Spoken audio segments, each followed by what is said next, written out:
This program does not represent the views of this station and may be considered offensive to some listeners. This program may contain mature subject matter, including frank discussions of controversial topics. It is intended for mature, open-minded audiences. Discretion is highly advised. This program is entirely independently produced by and is copyrighted by Frank 2005. It is broadcast here under license. In studio today, we have a gentleman by the name of J Di Rocco. Mr. Di Rocco, welcome to Frank Talks. Thanks, Frank. I'm glad to be here. J Di Rocco is a producer-director who was born in Montreal and now resides in Toronto, and who today had the screening of his very first 2 feature-length films. We're going to be talking to Mr. Di Rocco today about how he got his start in the entertainment industry and the pleasures and lifestyles of being an independent filmmaker. So, Mr. Di Rocco, let's start off with where you were born and different events in your life that led you to becoming an independent film producer. Okay. I was born in Montreal. Don't ask me which hospital. I don't remember. It was a long time ago, and I was a baby. I grew up in Montreal's East End, which, caused me to have significant issues with my childhood. And went to Vincent Massey, which, again, if those of you who know the area, gave me significant childhood issues. Then when I was 14, I decided I wanted to be an actor because I was young, full of creative energy and drive, and couldn't get any girls. So I said, I'll be an actor, and then girls will like me. So I went to acting school, probably the worst acting school in the city. So I will not name the name, but don't go there. I won't name the name because I'll get in trouble, and then people get mad, and, but, it was a bad school. And so from there, I took some acting classes, and they actually thought I was pretty funny for some odd reason and decided to ask me to take stand-up comedy lessons when I was 14 or 15 years old. So there I was at the Comedy Works Comedy Club. I don't even know if that club is still around, but I was there on my first ever stand-up night after taking 3 months of courses. I go on stage, do my whole bit, and nobody laughs. Not one person laughs. It was a painful experience for a gentleman in the stages of puberty. So I decided I don't want to be an actor anymore. But the good part is that on while doing stand-up comedy, I met a young ambitious director who was directing a music video, and he told me I could be the star of the video. Wow. I mean, hey, everybody starts in the music videos, right? So off I was in this wonderful music video for a song that I had not heard, and then was slightly shocked after I heard the song and decided, wait, maybe this music video won't go far. So after the music video, I met a gentleman there by the name of Frank something. This guy, he's got a radio show now. It's called Frank Talks. Anyway, I met him there. I don't remember his name. And what? You can laugh. I'm a funny guy. Just keep telling the story. All right. So I met Frank there, and because he had to be. And so from there, Frank was doing this puppet show on Concordia University Television, and I said, hey, I love puppets. I want to stick my hand in something's butt and make it talk. So we did the puppet show, and I directed my first TV show at 15 and a half years old. My crash course in film school was good camera shot, bad camera shot. All right, go. And this was the day for all you people who are listening to this, using digital technology. We were using something called 3/4 inch. These were tapes that are probably bigger than your head. I'm not kidding. It's bigger than your head.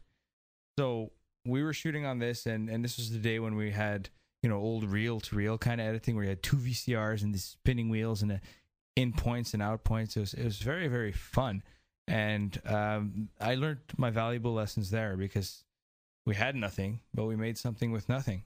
And those are valuable lessons that I think every filmmaker should get, is the experience of taking nothing, having bare bones equipment and actually producing something with it and getting the sense of accomplishment. And I think that was more important to me and to my development than any crap I learned in film school. Actually, probably than all the crap I learned in film school. If you want to make quality films, don't go to film school. Except the one at this school, because it's a good school. Stay in school. Especially Concordia. Good school. They have a good film program. So nobody's going to sue you now, right? I hope so, MJ. But all the other film schools you shouldn't go to. This one you should go to. In all our joking here, you do seem to have a definite stance on the value of a film education also being... Because you do have an education in film, don't you? I do have an education in film. I think that film school teaches you valuable lessons about making films, and it gives you access to equipment to be able to express yourself. However, I think it's senselessly competitive for absolutely no reason. People are trying to sabotage each other's projects for absolutely no reason. I think if in film school they were to teach cooperation, helping each other out, because once you graduate, you don't have cameras, you don't have G4s or G5s with high-end editing gear. No, you have nothing. You have, well, here's your degree. Bye. Good luck. Don't let the door hit you on the way out. And you're stuck. You have a degree in fine arts. It's not going to get you very many jobs that'll pay you what you want to buy your equipment. So you have to basically know people and get to be able to deal with people. And if you kind of upset everyone you worked with in school by, trotting around going, I made the best film in film school and this and that. You know what? In all reality, if you're the best filmmaker in your school, when it comes down to it at the end of the day, nobody cares. You might be the best there is at such and such a university, but nobody cares in the real world. It's like being the high school hockey star. You're popular with all the chicks in high school, but outside in the real world, nobody cares. So the valuable lessons that film schools should teach are cooperation, learning how to work together, learning how to find money, learning how to say, okay, all you have is a high 8 camera or all you have is a home DV camcorder. Well, what can you do with that? That's what they should teach you, because that's the reality of the situation. You're not going to leave school and get handed a $150 million budget, 35 millimeter Panavision camera, all the film reels from Kodak you want and a stunt crew. No, you're going to be handed nothing. Nobody cares. So you got to go out and do it yourself. And that's what I think they should teach, that reality in film school. Yes, teach the art aspect, but also teach the reality aspect of it, because when you graduate, you're struggling out there. I mean, how many filmmakers are there in Montreal struggling? And now I'm in Toronto, where you throw a rock and you'll hit a filmmaker, or a hot dog cart, but more than likely a filmmaker. So, not that we advocate throwing rocks. No, please don't throw rocks, especially not at this university. This is a good school. Very subtle there on the disclaimer there, MJ. What? I'm saying don't throw rocks at this school. It's a good school. I came here. You could throw rocks at me. Lined up outside to throw rocks at me. I think that film school has its assets because it teaches you good and bad. I would say if you want to be a filmmaker, take film studies with a minor in business. Take a minor in, or take electives in marketing, in public relations, in management. Yes, you're going to graduate.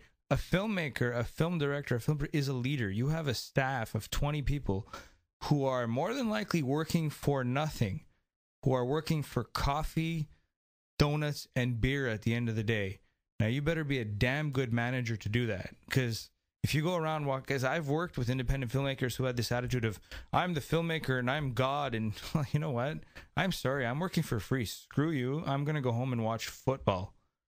So it's like, take these courses. Learn what you have to learn by film studies.